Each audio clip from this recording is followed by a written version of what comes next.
kapuso, ito, balita ako sa Muntinlupa, sunod-sunod o sumusunod na yung mga tindahan sa itinakdang price ceiling sa bigas. Pero ipinaprangka nila ang mga mamimili na lugi sila. Yun na nga. Yun po nga ilang tindahan. Ito ha, yan no. May nakapaskil, nakaratulang lugi sila sa 45 pesos na benta nila sa well-milled na bigas. 48 pesos ang kada kilo daw kasi na puhunan nila. Kaya 1 kilo lamang ang pupwedeng bilhin ng kada customer. Para saan kaya yung mensaheng yun? Nalugi na kami. Oo, para siguro kung may extra kang budget, beke naman. Idagdag mo na lang. At balita ko naman, pinag-aaralan ng DTI kung pwedeng tanggalin ng price ceiling in 2 to 3 weeks. Posible rin daw simula ng ipamigay ngayong weekend yung 15,000 pesos na ayuda para naman sa mga rice retailer. Isang bagsakan niyang ipapamigay pero hindi raw lahat ay makatatanggap dahil nakadepende sa listahan. Di ba napakahirap nung, parang napaka-reactive. Pag merong mga sektor na magsabi na ayaw nila, biglang babawiin, ganun-ganon. Yung 2 weeks nga na sinasabi nga ng mga rice retailers, yun yung sana para mabawi nila, maibenta muna nila, hindi ba? Tapos 2 weeks later, aalisin din pala. Di para saan yun? Ang magiging issue ulit nga ngayon dyan, siguro sino ba yung, saan galing yung listahan? Sino yung naglista? Sino yung wala at sino yung nando doon? Tsaka, paano yung ayuda na naman, di ba? Ang daming tanong. Pero eto, Rafi, hindi lang daw mga retailer ang lugi sa price cap ng bigas na yan. Tinatamaan din daw ang mga trader at miller pero kaya pa raw nilang saluhin ang magiging lugi at suportada raw nila ang price cap. May balita live si Maki Pulido. Maki? Ayun na nga, Connie at Rafi, no? Alam niyo hindi lang daw mga rice retailers yung nalulugi sa ngayon. Ganon din dun sa mga traders at saka millers. Maging sila ay lugi, sila yung nagpapasa ng bigas na binebenta ng mga rice retailers. So, ang sinasabi nila sa atin, para raw ipakita yung kanilang suporta dito sa itinakdang price cap sa bigas na 41 pesos para sa regular milled at 45 pesos para sa well-milled.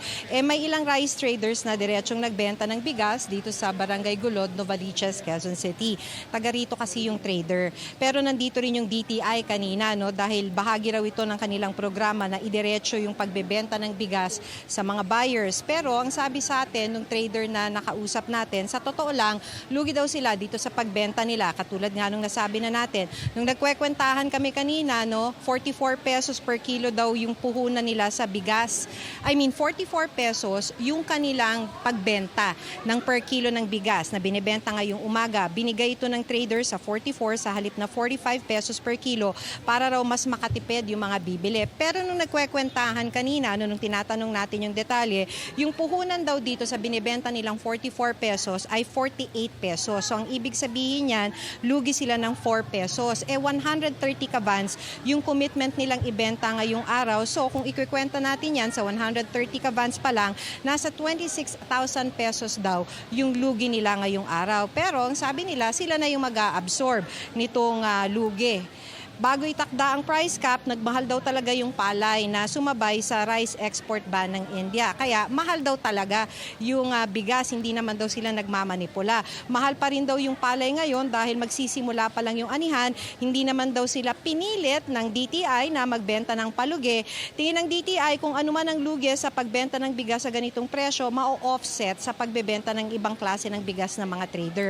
May mga kausap na raw ang DTI na iba pang trader para sa ilulunsad nilang rice on wheels sa Lunes o bigas na sumusunod sa price cap at ipaparada yung mga truck sa mga palengke. Wala raw itong subsidiya mula sa DTI hanggang rice retailers lang daw.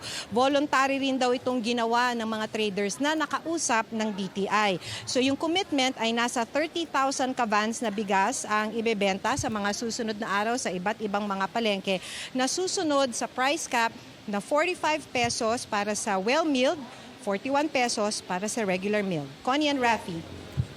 Maki, meron bang mga reaksyon na tayong nakuha mula doon sa mga nagtitinda dyan?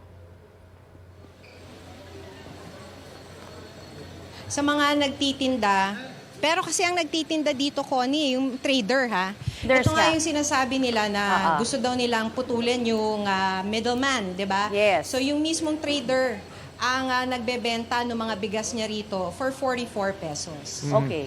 Nabanggit pa nila, Maki, kung hanggang kailan nila kayang saluhin yung binanggit mo kanina, 26,000 pesos a day na pagkalugi. Hanggang kailan nila pwedeng saluhin ito? Tinanong ko nga yan, Rafi. Sabi ko, hanggang kailan nyo kaya to? 26,000 to para lang sa 130 ka bands. Eh, hindi nila makomit kung kakayanin pa nila hanggang bukas. So, basta ang commitment nila, at least itong trader na kausap natin, ngayong araw, kakayanin nilang magbenta sa ganitong presyo. Oo. Balikan ko yung Talaga. tanong ko kanina, Maki, yung reaksyon ng mga traders habang nagbibenta sila kasi, di ba, na palugi nga yung iba, sinasabi, ay kakayanin naman daw nila. Pero may balak na natanggalin na itong price cap within 2 weeks. So parang nabaliwala. Meron ba silang reaksyon kung sinasabi kasi ng ilan parang napaka-reactive din ang ating pamahalaan ngayon. Parang sinasabi kung may mga magre-react na ganito, parang hindi na pag-isipan pala na mabuti. Oo naman.